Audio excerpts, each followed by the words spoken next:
Hang on the line, Mr. Kalamazoo. Thank you very much. Let's go now, Mr. Brown. I'm worried about the fact that power is out, and Mr. Kalamazoo is a quote that there are a lot of dead people out there. Do you have any sense about how much loss of life you've endured in your state? Well, we really don't, and the reason is, as someone alluded to it earlier, the storm was so powerful and it lasted so long, and the storm surge was so high and took so long to recede that we could only begin search and rescue about an hour and a half ago. And it is mostly being done in boats by sheriff's deputies and conservation officers from the wildlife parks and the fisheries and parks. Most places down everywhere, but it's being restored. But let me put that in perspective for you, Bill. There will be literally millions of people without power. And what we saw last year in Florida, which I know we're going to see again in Mississippi and Alabama and Louisiana this year, is that those utility companies will start, they have to first put the substations back together. Then they have to get the distributor lines to the neighborhood. Then they have to go house to house to house. And so if you're the last guy on the block to get power, it literally might be a month from now before that happens. Now, what is your best estimate as to the water receding in the streets? Do you have any idea how long that's going to take?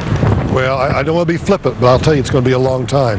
2 years ago, I made the decision that FEMA needed to do some catastrophic disaster planning. So the president gave us some money to do that. The place I picked to do that planning was New Orleans for a whole host of reasons.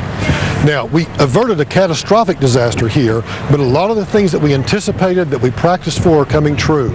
We now have breaches, we now have water moving into New Orleans, and you know what? It's going to be a long time to get that water back out of New Orleans. When you see the situation that we're looking at now, how are you going to? And that is, we've got to get commodities, meals ready to eat, food, water, ice, medicines, all sorts of things to those shelters, because we don't want those people moving back into the city yet. And you're not going to have air conditioning down there in end of August, Louisiana, no air conditioning. That's a killer. What's the forecast for the next day or two? Well, the last I heard, the governor and I are headed into New Orleans tomorrow morning, and the estimated high is 91 degrees and about 90% humidity. So it's going to be pretty miserable. I saw that everywhere in Florida last year. The hurricane force wind. All right, that's it, guys. I'm going to come back in. We got 3 goes flying. We're going to let it go. All right. Reporting from the hurricane in New Orleans. Come on, let's go for cover.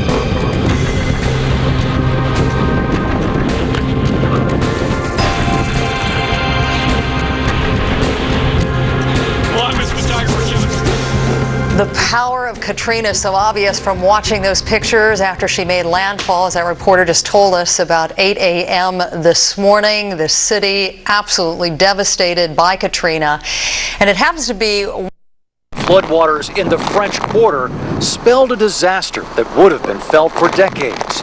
But as Katrina departed, the storm instead left behind an endless parade of debris and surprises. What's most amazing to me as you walk around the quarter is how many people you see out on the streets right now. People who were told to evacuate didn't. The streets that could have been hit by catastrophic flooding weren't. All of these lights right here, the glass has been smashing against the wall and then coming down the street and everything.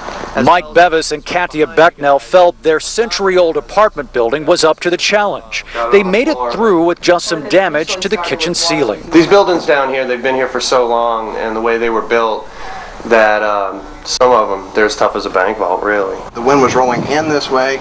Upstairs, Mardi Gras beadmakers Rick and Lori Eichmann stayed so they could get an early jump on cleanup. French Quarter residents are pretty hardy types. We're ready to start cleaning up and getting the show back on the road. We want to have the place decent by Labor Day so everybody can come down and have a good time. It may be an ambitious goal. Local residents became sightseers themselves so they could take in all the damage. There's one thing down this street that all the residents tell us we have to look at, and it has nothing to do with all of this debris in the street. There's a lot of masonry and a lot of lumber apparently blown off of roofs. It's right around this corner.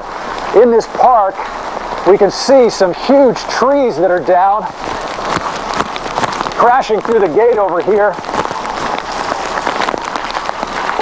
But it isn't the trees that they wanted us to come look at, it's what's inside. Massive oaks fell all around, but not on, the statue of Jesus. The only apparent damage to the church, a clock that stopped when electricity failed. And even as the rains from a receding Katrina continued to pour, there were signs the party was coming back to life. What are you doing, making a delivery? The Madeline's, all our electricity's out. These were going to spoil tomorrow, and so we're bringing them to the people who were stuck here from the hotel, at the hotel. Just off Jackson Square, we find a room full of stranded people who chose a hotel over the Superdome shelter. One tourist we spoke with was looking ahead. Well, you made it through the night. Yes. What's your concern now? Getting out. Yeah. Getting back to Chicago. Any idea how you're going to do that? Absolutely not.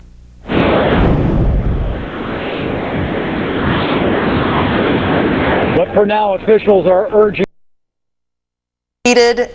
Maybe over 100 times. That's how many people she believes are trapped in areas in and around New Orleans. We believe, and we can't say this with certainty, we're looking at this area called the 9th Ward of New Orleans. Our reporter Jean Meserve describing to us that a lot of people who lived in this area simply could not get out. They didn't have transportation. They didn't have cars. The water came up very, very quickly. So you now have federal emergency teams basically who will be working around the clock to get to these people. Once again, the governor saying maybe over 100 people need to be rescued tonight. Let's quickly go to John Zarella, who was in New Orleans as the storm made landfall about 8 a.m. this morning, and I guess we're all just beginning to understand how devastating this storm was. John?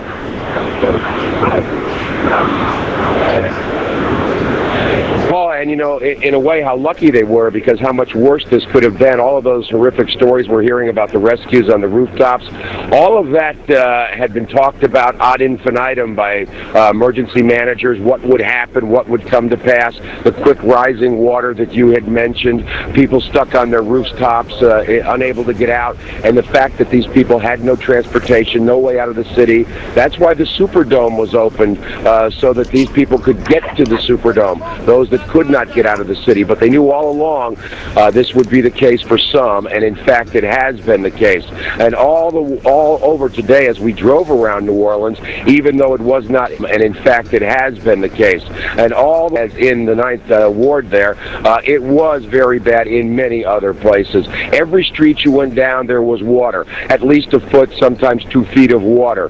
There were trees down, power lines down. At the Superdome, of course, we know that a portion of the roof came off, and the people that did go there for refuge had to be moved to other sections of the Superdome to get them away from the water coming through the roof.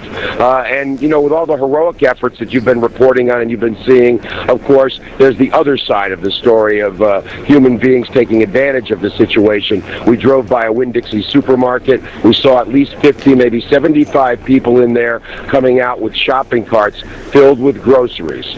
Paula? Looting and 75 people in there coming out with shopping carts. 2 other states as well tonight, John Zarella, with the Governor Haley Barbour, who just got off the phone with us from Mississippi, saying that he will deal with looters ruthlessly. President Bush has declared parts of southwest Alabama as federal disaster areas. Mobile is suffering the worst flooding it's seen in 20 years, in some cases a 20-foot storm surge. This is brand new video. A major bridge over the Mobile River had to be closed after it was struck by a runaway oil drilling platform. This is the U.S. Highway 98 bridge. The platform came loose from a shipyard where it was under repair. Joining me now is Alabama Governor Bob Riley. What impact is this going to have on your state? I assume that means this bridge will be out for some time? Well, Paula, right now we don't know how much damage there was to the bridge, but just to be on the safe side, we went ahead and closed that down until teams can go out and assess the damage and make a determination of whether or not it is safe. What are you most worried about tonight, Governor? Well, we've still got tornado warnings out all over the state. We'll probably have to deal with that throughout the night. But the flooding in Mobile, as you said a moment ago, is at a historic high. It's going to take a while for that to recede. There's also outlying areas, the Barrier Islands, Dolphin Island, Biola Battery, where we're going to be doing search and rescue out there. But, you know, we're going to come through this, and as bad as it is in Alabama, when you look at the devastation in Mississippi and Louisiana, we know that to a large extent it could be much worse here.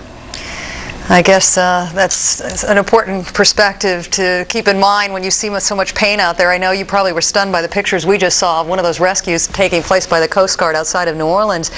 Very quickly, sir, we understand some 265,000 people in your state are without power tonight. How long do you think they're going to have to deal with that problem? Well, a lot of it is going